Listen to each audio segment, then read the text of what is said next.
नमस्कार साथियों, मैं असलम अली स्वागत करता हूं आपका आपके अपने YouTube चैनल एडी लर्निंग पर।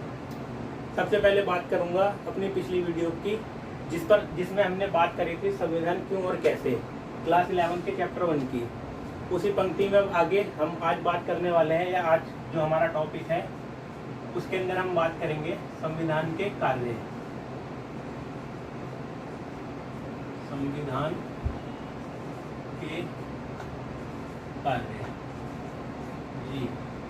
तो आज का हमारा जो टॉपिक है आप सब लोग जान चुके हैं, संविधान के कार्य। तो आज हम सबसे पहला इसके अंदर पॉइंट है हमारा, संविधान जो है वो हमें सबसे पहले हम बात कर लेते हैं। संविधान जो है हमें कुछ ऐसे बुनियादी नियमों का एक समूह प्रस्तुत करवाता है जिससे समाज के अंदर या व्यक्तियों के बीच में एक न्यूनतम समन्वय और विश्वास की भावना जागृत होती है।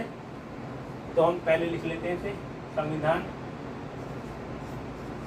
कुछ ऐसे नियमों का समूह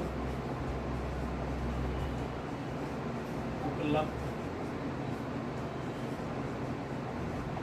कराता है जिससे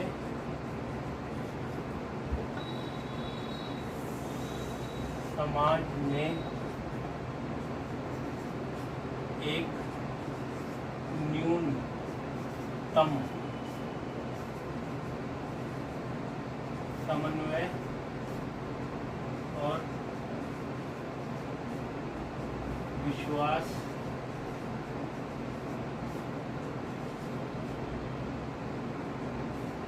की बहाली होती है। जैसा कि हम इसमें पढ़ सकते हैं, संविधान कुछ ऐसे नियमों का समूह उपलब्ध करवाता है जिससे समाज में एक न्यूनतम समन्वय यानी एक तरह से कोऑर्डिनेशन जो होता है, और विश्वास की बहाली होती है। तो इसको हम एग्जाम्पल के जरिए समझेंगे। मान के चलिए कि आप एक समूह का हिस्सा हैं जो इस समाज में निवास करता है, या वो समूह ही पूरा समाज है। इसे छोटे तौर पर समझेंगे तो उसके अंदर कुछ हिंदू हैं, कुछ मुसलमान हैं, कुछ सिख हैं, कुछ ईसाई हैं, कुछ नौजवान हैं, कुछ वृद्ध हैं, कुछ उसके अंदर ज़्यादा पढ़े लिखे लोग हो सकते हैं, कुछ कम पढ़े लिखे लोग हैं, किसी में जातीय भेद है, किसी में नस्लीय भेद है, गोरे काले का भी फर्क है, और इसी तरह की विभिन्न प्रकार की विभिन्नता उनके अंदर विद्यमान है। पर क्या वो एक साथ रहना छोड़ दें? तो यहाँ हमारा संविधान जो है, या किसी भी देश का जो संविधान है, वो एक वाइटल रोल प्ले ये करता है कि कुछ नियमों का एक ऐसा समूह प्रोवाइड करता है जिससे न्यूनतम समय, कम से कम थोड़ा समन्वय तो हो उनके अंदर, और विश्वास की बहाली हो। कि मतलब कम से भी कम सबसे रूट लेवल के अंदर एक विश्वास की भावना और एक आपसी सहयोग की भावना उनके अंदर उत्पन्न हो सके। तो उसके लिए अब संविधान क्या कार्य कर रहा है? तो वो बात, जैसे कि हमने देखा कि कुछ उनके अंदर भेद भी हैं। अब मान के चलिए विचार, किसी का विचार ये है कि समाज कल्याण के लिए, समाज की प्रगति के लिए सामाजिक कार्य करे जाएं। कुछ का मानना ये समाज को आगे बढ़ाने के लिए पढ़ाई पर बल देना चाहिए।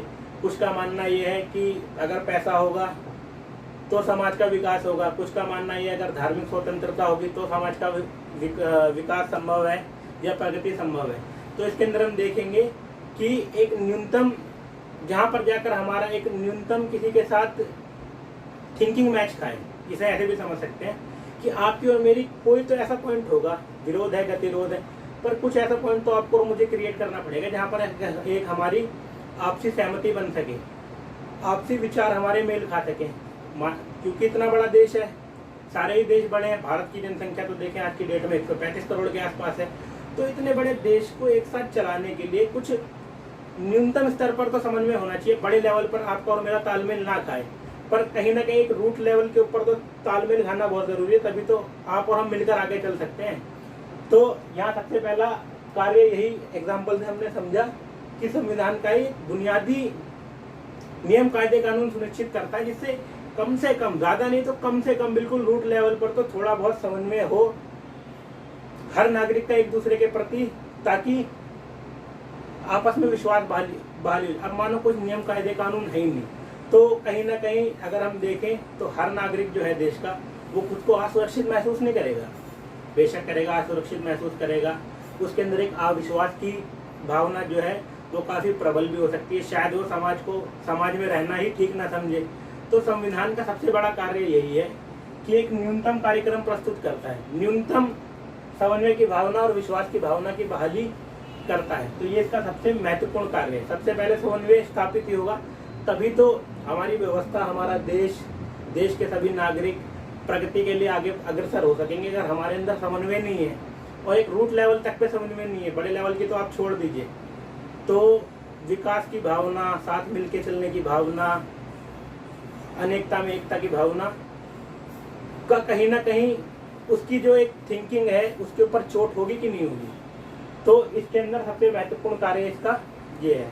अब दूसरा इसका सबसे बड़ा कार्य ये है कि संविधान बन गया, सब कुछ ठीक है। अब जो इसके अंदर बात होगी वो ये हो कि निर्णय लेने की शक्ति किसके पास होगी। अब ये है कि देश तो इतना बड़ा है, हर आदमी निर्णय लेने लग जाए तो देश कैसे चलेगा। तो इसका दूसरा सबसे बड़ा पॉइंट इसका यही है कि सरकार माफ कीजिएगा, निर्णय लेने की शक्ति किसके पास होगी।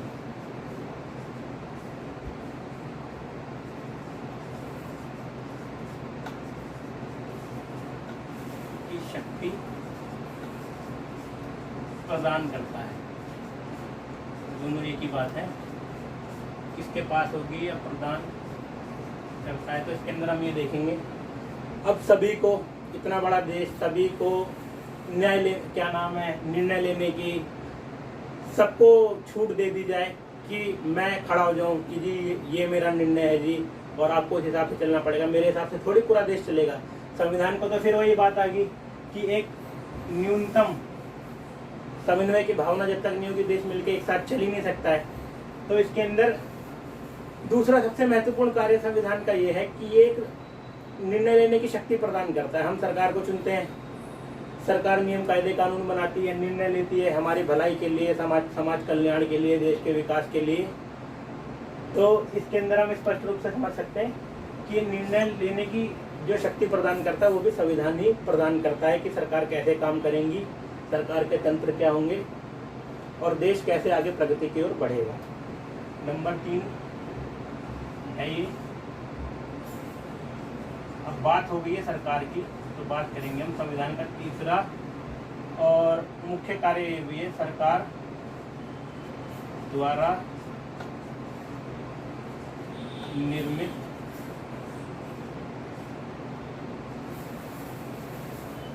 कानूनों की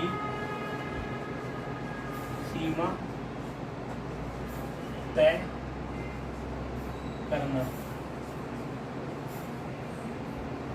तो साथियों देखेंगे हम, सबसे पहले तो हमें ये पता है कि हमारे देश के अंदर जितने भी कानून हैं वो हमारी सरकार बनाती है। सरकार कैसे बनाती है? कानून बनाने का अधिकार संसद के पास है, संसद कानून बनाती है और संसद में सरकार के नुमाइंदे, जैसे कि हम सब जानते हैं, एक पूरी लोकतांत्रिक प्रक्रिया हमारे देश में सभी अच्छी तरह परिचित हैं। तो उसके बारे में ज़्यादा गहनता से ना जाते हुए, क्योंकि हमारा नेक्स्ट पॉइंट जो है उसी से रिलेटेड है, तो तब हम उसकी चर्चा करेंगे। तो ये देखते हैं, कानूनों की सीमा तय करता है संविधान का सबसे बड़ा कार्य ये भी है। कार्य अब इसको ये ऐसे समझेंगे कि माना सरकार ने कोई कानून बना दिया, अब कानून ऐसा है कि वो किसी एक पंथ, किसी एक धर्म, किसी एक नस्ल यह सबके लिए उचित नहीं है, तो क्या करा जाए? जबरदस्ती उस कानून को मनवाया जाएगा? लोकतंत्र में तो ऐसा होता ही नहीं। लोकतंत्र में तो जनता का द्वारा और जनता के लिए शासन की पद्धति लोकतंत्र कहलाती है। वहाँ तो सभी के विचारों को, सभी के पॉइंट ऑफ व्यू को साथ लेकर ही चलना पड़ेगा, उसी का नाम लोकतंत्र है। तो सरकार कुछ ऐसा कानून बना देती है जो जन विरोधी है, तो उसके लिए भी कार्य संविधान कैसे करता है? संविधान ने कुछ हमें मौलिक अधिकार दे रखे हैं। हम मिसाल के तौर पर एक छोटी सी बात हम समझते हैं कि मान लीजिए सरकार किसी एक धर्म के विरोध में उतर आती है, या किसी एक धर्म के विरुद्ध कानून बनाती है, जो नैतिक रूप से तथा मौलिक रूप दोनों रूप से पूरी तरह गलत है। तो हर संविधान के अंदर कुछ ना कुछ नागरिकों को अधिकार ऐसे दिए होते हैं जिससे कि वो अपना एक विकास जो है वो सुनिश्चित कर सकें। तो उसके अंदर हमारे संविधान के अंदर भी मौलिक अधिकार हमें दे रखे हैं, जिसके अंदर अगर सरकार हमारे विरोध में कोई भी गतिविधि ऐसी करती है जो कि अनुचित है, नैतिक रूप से भी और मौलिक रूप से भी, तो उसके अंदर हम सरकार के विरुद्ध न्यायालय के माध्यम से अपने अधिकारों को सुनिश्चित कर सकते हैं। तो कहीं ना कहीं सरकार के जो अगर संविधान इस तरह के अंकुश ना लगाए, नागरिकों को ऐसे अधिकार ना दे जिससे कि वो सरकार का विरोध कर सकें, अपनी बात रख सकें, तो सरकार तो निरंकुश हो जाएगी। और निरंकुश सरकार एक लोकतंत्र को तो प्रदर्शित वैसे भी नहीं करती है, एक लोकतंत्र के लिए वैसे भी अच्छी नहीं है। तो तीसरा इसका सबसे बड़ा काम यही है कि सरकार ने जो कानून बनाए उन कानूनों की सीमा तय करना कि वो किस हद तक लागू होंगे, कैसे लागू होंगे, क्या सभी के लिए वो सही है, क्या किसी के साथ अन्याय तो नहीं कर रहा वो कानून। तो इसका सबसे बड़ा और तीसरा पॉइंट ये है। चौथा पॉइंट ये है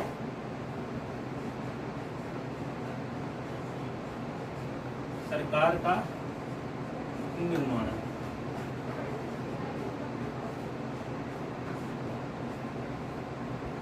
चौथे पॉइंट में हम देखेंगे कि सरकार का निर्माण। अब ये भी संविधान का ही कार्य है, क्योंकि संविधान के अंदर लिपिबद्ध है कि सरकार कैसे अस्तित्व में आएगी, कैसे सरकार का चुनाव होगा, कैसे वो शासन व्यवस्था को चलाएगी। तो इस एग्जाम्पल के तौर पर हम इंडिया के एग्जाम्पल से लेकर चलते थे। जैसे कि हम देखते हैं कि भारत के अंदर विधानसभा भी है और संसद भी है, दोनों तरह राज्य अपने स्तर पर काम करते हैं, केंद्र अपने स्तर पर काम करता है। तो इसके अंदर हम देखेंगे कि सरकार का निर्माण में कैसे संविधान जो है एक भूमिका निभाता है। तो इसके अंदर हम ऐसे देख सकते हैं कि हम देखते हैं कि हम आम नागरिक जो हैं हर 5 वर्ष के अंतराल के बाद आम चुनाव हमारे भारत में होते हैं। उसके अंदर हम सभी अपना अपना वोट डालते हैं। हमारे वोट से जनप्रतिनिधि चुन के आते हैं जो हमारे क्षेत्र का प्रतिनिधित्व संसद के अंदर करते हैं। इस साथ ही इसके अंदर सरकार के विभिन्न अंग, संविधान के अंदर ही सरकार के विभिन्न अंग, सरकार के कार्य क्षेत्र, सरकार के अधिकार क्षेत्र, इन सब का भी स्पष्ट रूप से उल्लेख किया हुआ है, जो कि इसका एक कार्य भी है कि सरकार का निर्माण कैसे होगा, सरकार किस तरह से अपने शासन को चलाएगी और साथ ही किस किस का उस सरकार में क्या क्या भूमिका होगी। सरकार का एक तरह से कहें तो खाका कैसा होगा, प्रारूप कैसा होगा, किसके पास सर्वोच्च शक्ति होगी, किसके पास उससे कम शक्ति होगी, किसकी जवाबदेही किस स्तर पर है, कौन जनता के कल्याण को कितना बेहतर कर सकता है, ये सब सुनिश्चित करता है हमारा संविधान, जो कि इसका एक कार्य भी है। अब 5वां पॉइंट हमारा ये है और लास्ट पॉइंट,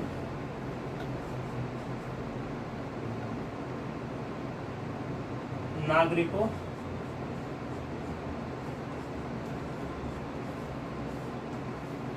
की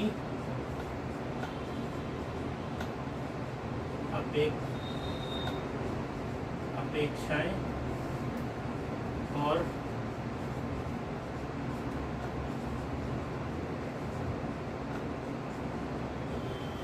आकांक्षाओं की पूर्ति। अब लास्ट पॉइंट के अंदर हम ये देखेंगे कि संविधान का सबसे बड़ा कार्य एक ये भी है कि सरकार तो चुन ली हमने, अब वो सरकार काम कैसे करेगी। तो इसके अंदर हम देखेंगे कि सरकार हमेशा ऐसी होनी चाहिए जो व्यक्तियों की अपेक्षा और आकांक्षाओं की पूर्ति कर सके, जिसका उल्लेख संविधान ने बहुत अच्छे तरीके से करा है। अब जैसे कि अगर हम एग्जाम्पल तो जो नीति निर्देशक तत्व होते हैं जिनका उल्लेख संविधान के अंदर है, उनका जोर किसके ऊपर है, नागरिक कल्याण के ऊपर है, नागरिकों की अपेक्षाएं आकांक्षाओं की पूर्ति कि राज्य जन कल्याण के काम करे। इसमें स्पष्ट रूप से उसके अंदर उल्लेख है कि सरकार नीति निर्देशक तत्वों के अंदर कि सरकार जो है वो जन कल्याण के काम करे, शिक्षा को बेहतर बनाने की, बुनियादी सुविधाएं देने की, न्यूनतम जीवन स्तर प्रदान करने की कोशिश करे, ताकि प्रत्येक व्यक्ति की आकांक्षाओं की पूर्ति हो सके और व्यक्ति अपने व्यक्तित्व का विकास कर सके। जिसके अंदर हम देखेंगे कुछ उदाहरण भी देख सकते हैं हम कि दक्षिण अफ्रीका की सरकार का सबसे बड़ा कार्य ये भी है, एग्जाम्पल के तौर पर देख सकते हैं कि वो वहाँ का जो नस्लीय भेद है उसको ख़त्म करे, क्योंकि वहाँ की जनता की एक आकांक्षा भी है और अपेक्षा भी है सरकार से। स्वतंत्रता पर उन्हें क्या नाम है, साथ ही देखें अगर स्वतंत्रता मिले व्यक्तियों को, समूहों को, धार्मिक आज़ादी मिले, ये व्यक्तियों की आकांक्षा ही थी। अब हमारी आकांक्षा क्या है? हमारा एक अच्छा जीवन हो, बेहतर जीवन स्तर हो, हमारे पास शिक्षा हो, स्वास्थ्य हो, बुनियादी ढांचा हो, इंफ्रास्ट्रक्चर हो हमारे पास, और एक न्यूनतम जीवन की गारंटी मिले, हमें सुविधापूर्ण जीवन की गारंटी मिले। तो संविधान ये कार्य भी करता है कि वो जनता की, सरकारों को ऐसा कार्य करने के लिए प्रतिबद्ध भी करता है जिससे कि जनता की आकांक्षा और अपेक्षाओं की पूर्ति हो सके। तो आज हमने इन 5 टॉपिकों के ऊपर चर्चा की है। आशा करता हूँ कि वीडियो आपको समझ में आई होगी। धन्यवाद।